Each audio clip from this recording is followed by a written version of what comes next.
Ali é o Monte das Oliveiras. Monte Moriá. Monte Moriá. Monte Sião. Tudo monte. Monte Sião. Muro das Lamentações. Aqui a gente está no fogo cruzado entre Israel e Palestina. Ali é Palestina, onde tem aquela dourada. Aqui é Israel. Onde tem a dourada? Palestina. Nossa, mãe. Aqui é o que, pastor? Aqui é o Instituto Bíblico do Templo. Nós vamos ver as peças originais que estão sendo preparadas para o terceiro templo que Israel vai construir. Amém. O templo sabe aonde? Na área palestina. Ali onde está a dourada. Como? Tem que derrubar aquela. Como? Bom. Os palestinos. Palestina? Não, foi o Maomé, não foi o Ismael, não. O profeta Maomé.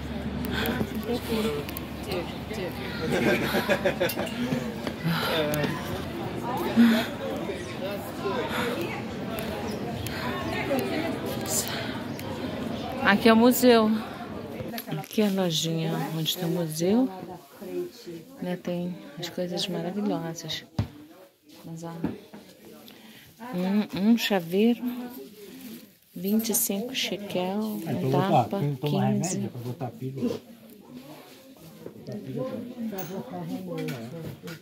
29 shekel, 6. As velas têm que ser pequenas, não é, Paulo, para melhorar? Não é aquela vela comprida, não, você né? pode botar, dependendo do tamanho que você vai botar aqui. Ó. Tá. Essa daqui não vai caber aqui. Não vai caber, não, eu vou ter que... Depois que fechar, tá bom. Nossa, que blusa... Então vamos, depois você olha. Aqui seria a nova. Senhoras e senhores, bem-vindos ao Instituto do Templo. Atenção para 2 minutos. Por favor, não tirem fotos e não é permitido comer dentro do estabelecimento. Sentem-se, por favor. Shalom e bem-vindo ao Instituto do Templo. O Instituto do Templo é uma organização exclusiva, cujo objetivo é cumprir o mandamento bíblico de "e eles devem construir para mim um santuário e habitarei no meio deles". Este é um mandamento positivo da Torá e se espera que em cada geração este mandamento possa ser cumprido. O Instituto dedica-se a todos os aspectos da promoção do templo e maior conscientização do povo judeu e do mundo inteiro para o papel central que o templo desempenha na vida de toda a humanidade. O templo, como descrito por muitos profetas de Israel, é nada mais, nada menos do que o centro espiritual de toda a humanidade e o marco central que conecta o homem a Deus. O Instituto do Templo vai atrás desse objetivo por meio de publicação de artigos e pesquisas originais, através de conferências, programas educativos, seminários e, como você está prestes a experimentar, através da criação e fabricação dos utensílios prontos para serem usados no dia a dia dentro do templo. Esse é considerado mais um passo a caminho da reconstrução do templo. Os utensílios sagrados que estão expostos aqui não são meros modelos, cópias ou réplicas, mas sim são utensílios exatos e apropriados para a utilização no serviço do templo. Feitas a partir do material original, ouro, prata e cobre, por exemplo, de acordo com os exatos requisitos da lei bíblica exposta por sábios de Israel em fontes autênticas de tradição judaica. O templo é o segredo de Jerusalém, o mistério que habita em seu coração.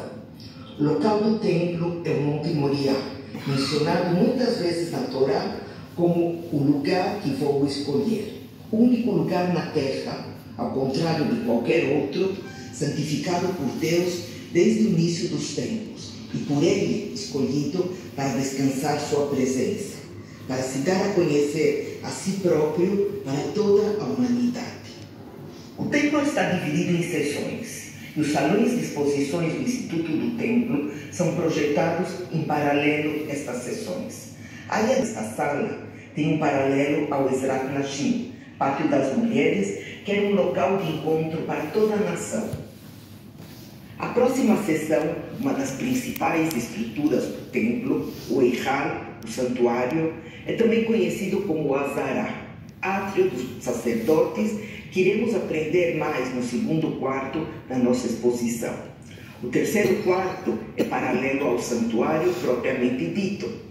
Em frente à entrada do santuário encontra-se o altar externo, onde as oferendas eram sacrificadas. O conceito deste altar é o ponto de partida para a nossa viagem através do templo. As pinturas apresentadas na parede ao lado da entrada para este quarto exploram o conceito do templo em toda a história, desde o início da criação. Na foto número 1, localizada atrás dos bancos, aprendemos sobre o próprio Adão, que foi criado a partir do mesmo local que traz a expiação, o lugar do altar no Monte Moriá, que foi o coração do Jardim do Éden. Mais tarde, após a reconciliação com Deus, ele construiu um altar no mesmo exato local. Caim, Abel e Noé, todos construíram um altar no mesmo local. Foto número 2 mostra o mesmo altar que Abraão quase sacrificou Isaac. Segundo o Midrash, Abraão teve uma visão do templo e entendeu que neste lugar seus descendentes viriam a servir a Deus.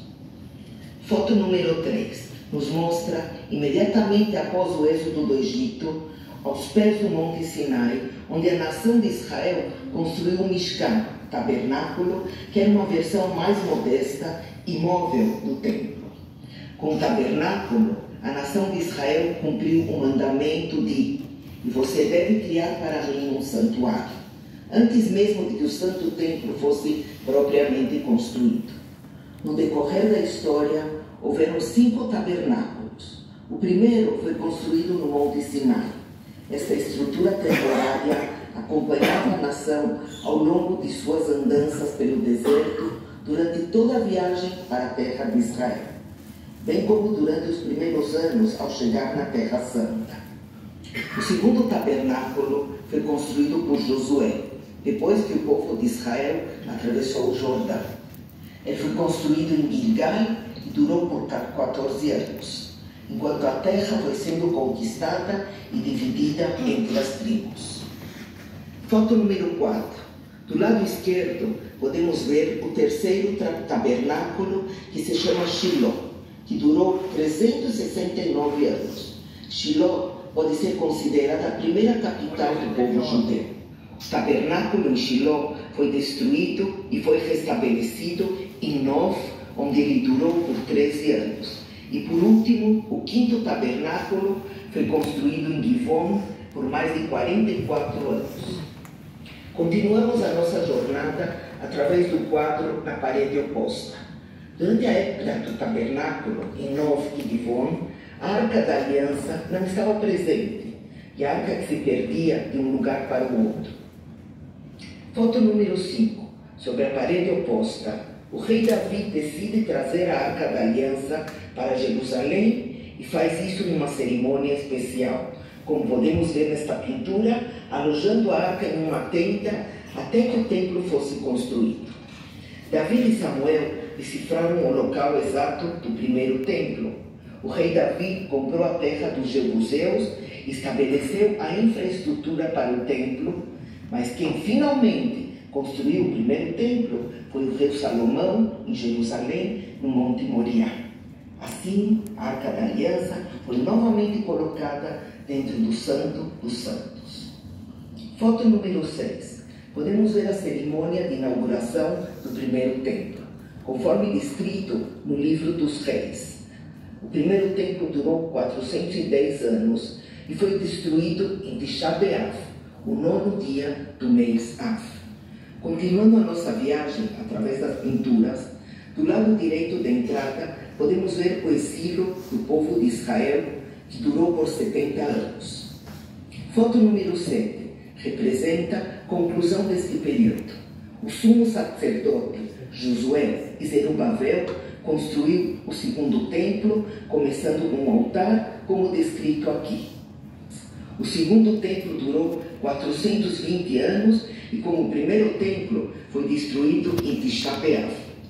Foto 9, à esquerda, podemos ver uma representação da destruição do templo pelas legiões romanas. Ao longo dos últimos quase 2000 anos, já houveram tentativas isoladas de começar a reconstrução do templo. Todos os central, espiritual e físico de toda a humanidade. Esse é o objetivo do nosso instituto. Foto número 10. À esquerda, vemos a atual realidade do Monte Moriá. A cúpula dourada, conhecido como a cúpula da rocha, ocupa toda a área do que era antigamente o Santo dos Santos. Pode-se ver o muro ocidental, praça na parte de trás do monte do templo, do lado esquerdo. Deve-se notar que o famoso Kotel Amaravi, o Muro das Lamentações de nossos dias, é o muro ocidental do monte do templo, mas não do templo propriamente dito. Os nossos sábios afirmaram que quem não viu o templo de Herodes nunca viu uma verdadeira beleza. Mas quando o templo sagrado estava em Jerusalém, não foi simplesmente um edifício magnífico, uma simples sinagoga ou centro social. Muito mais do que uma simples construção. O templo significava um conceito que de toda a vida pode ser elevada ao propósito divino. 15 degraus nos levam do átrio das mulheres ao portão oriental do átrio dos sacerdotes. Esta entrada menor, ao entrar por essa porta para o átrio dos sacerdotes, chegamos a uma pequena área do chamado átrio do Israel. E continuando, chegamos até a bancada em que o coro levítico acompanhava o serviço dos sacrifícios diariamente com a música e cantos. Foto número 11. No templo, são os levitas que são responsáveis para o serviço musical.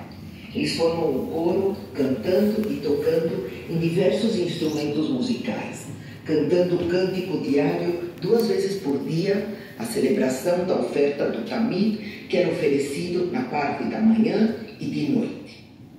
Anexo número 12, no visor de vidro, você pode ver 3 dos 5 instrumentos musicais mencionados na Mishnah. 2 dos instrumentos reproduzidos pelo coro levítico são a harpa e a lira. A harpa, em hebraico, nevel, dispõe de 22 cordas, o que corresponde às 22 letras do alfabeto hebraico. A cítara, em hebraico, kinor, é um instrumento tradicionalmente associado com o rei Davi. Segundo a Mishnah, na época do templo, Rosh Hashanah, se tocava um instrumento feito do chifre e boi banhado em ouro, o shofar, juntamente com as trombetas de prata. Nos dias de jejum, era acrescentado um shofar banhado a prata. As trombetas de prata eram tocadas diariamente para acompanhar as ofertas, bem como em outras ocasiões, como em templos de adultos na sala 1, e logo continuaremos o nosso tour.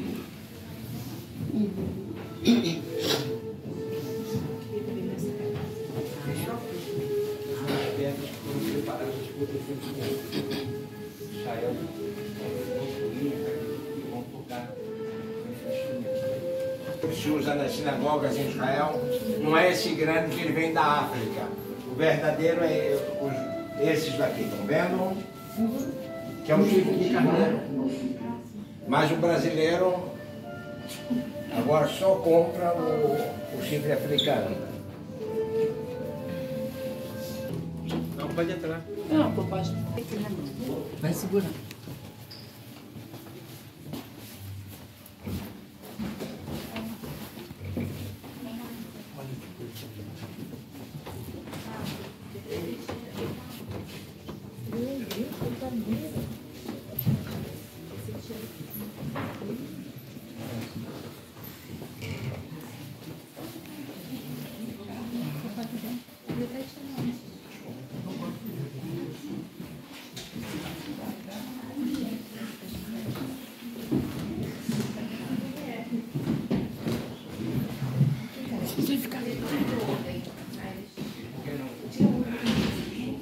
ou vinho em copos especiais que se encontravam nos cantos do altar, como você pode ver na segunda prateleira, objeto 16. Sobre a prateleira, acima dos copos, objeto 17, você pode ver exemplos de pesquisa conduzida pelo Instituto do Templo, no que diz respeito às cores usadas para tingir lã na época do templo. Essas cores eram usadas na produção do paróquet, a cortina que separava entre o santo e o santo dos santos, assim como no vestuário sacerdotal. O tchelet, cor azul celeste, o argamã, roxo, e o chani, tolat, carmesim. O tchelet é produzido a partir de um animal serviço divino no templo. Uma das figuras representa o sacerdote comum, ordinário, do qual haviam muitos que serviam no templo. A outra figura é uma representação do Cohen Gadol, o sumo sacerdote, que era apenas um. Este era eleito pelo Sanedrim, a organização mais alta em termos de legislatura e sabedoria do povo de Israel. À esquerda vemos, objeto 18, o Cohen comum usando 4 vestimentas. Segundo a Torá, a identidade do Cohen está intrinsecamente ligada ao seu serviço perante Deus, enquanto vestia estas peças de vestuário e sem elas ele não poderia atuar. O sacerdote ordinário vestia uma túnica, calças compridas e um cinto e uma espécie de chapéu. Podemos ver, através do objeto 19, o sumo sacerdote.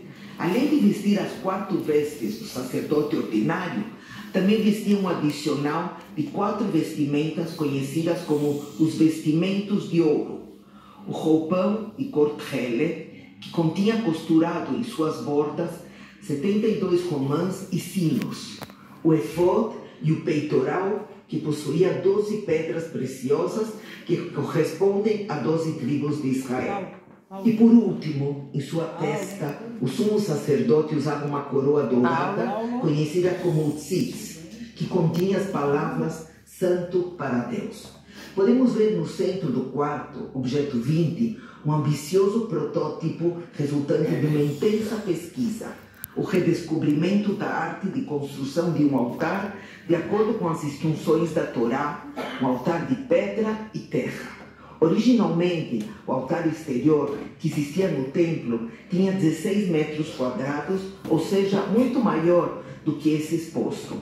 Mas o altar aqui exposto representa o tamanho mínimo que seria kasher, ou seja, de acordo com as leis judaicas, para o serviço divino no templo. Segundo a lei judaica, desde a construção do templo no Monte Moriá, o único lugar que o povo judeu poderia construir um altar seria na localização exata e original do altar na época do templo. Nas palavras de Maimônides, esse é um local extremamente específico onde Abraão construiu o altar para sacrificar Isaac, seu filho, o local em que Noé, Caim, Abel e Adão construíram também, respectivamente, um altar.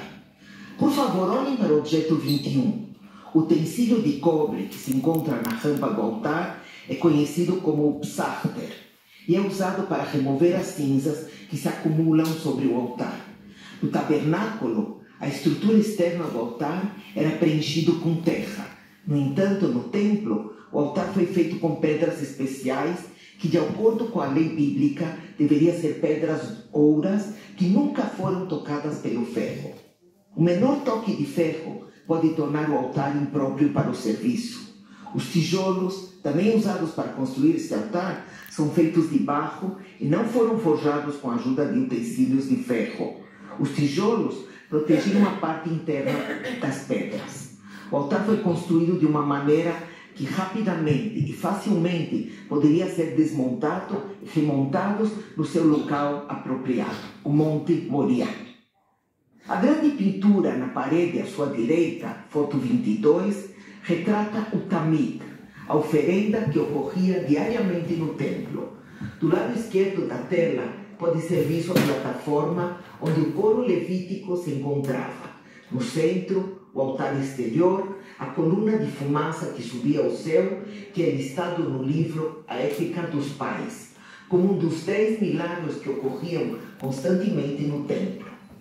À direita, podemos ver a construção do templo, que era dividido em 3 seções. A parte mais larga, em primeiro plano, é o Eichal, seguido do Kodesh, o Santo, e na parte de trás, a esfera de ouro, que foi usada para enfeitar o templo. Este enfeite dourado foi suspenso acima da entrada para o santuário e com o nascimento do sol, os raios solares refletiam no enfeite, o que causava uma incrível iluminação que poderia ser vista a grandes distâncias. Podemos ver no 23, acima da fachada da entrada para o santuário, uma réplica deste enfeite doado pela rainha Helena. Feito de puramente de cobre. A Torá tem um mandamento de: e você construirá um lavatório e seu pedestal de cobre. O quior é um dos clicharé, que são utensílios santificados. E o menorá, né? Ali entre os pães, ali no lugar santo dos santos, que fica a arca. Tudo isso nós vimos lá no deserto, quando nós chegamos. Nossa primeira visita foi lá. Menorá. Gente, essa menorá, a propósito, é coberta de ouro, ouro de verdade. Aqui a arca. Coberta. Doação custou uns quase $1 milhão de ouro. Quem deu foi um judeu da Rússia. Essa é aquela que estava lá em frente? Essa que ficava exposta lá no rio? É aquela que estava.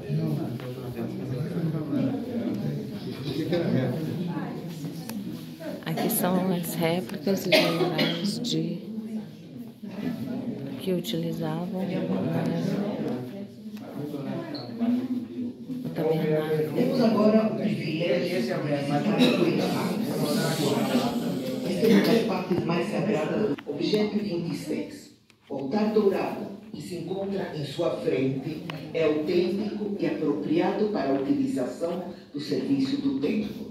Com uma altura de 2 amot, aproximadamente 1 metro. O altar possui 4 torres e uma coroa de ouro ao redor de seu topo. A função principal do altar é a oferta do incenso, que acontecia 2 vezes ao dia no templo.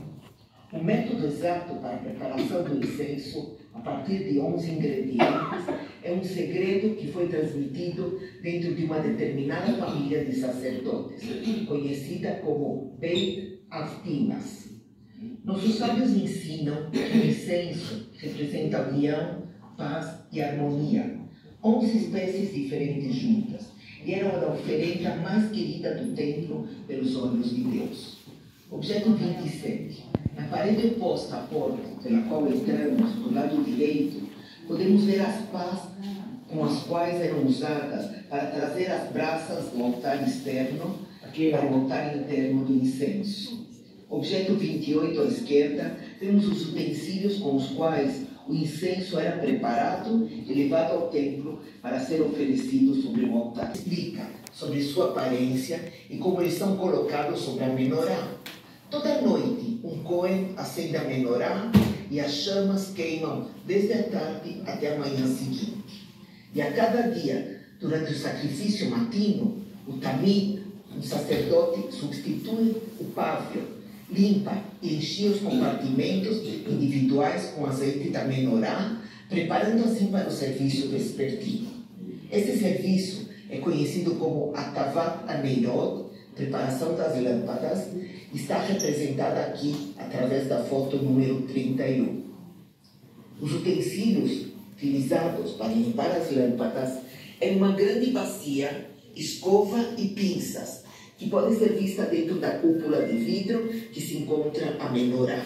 O recipiente do óleo também se encontrava aqui. O maior recipiente contém a medição de 3,5 log, aproximadamente 1,5 litro de óleo, suficiente para acender todas as lâmpadas da menorá, enquanto os pequenos recipientes possuíam a quantidade de óleo necessária para uma lâmpada.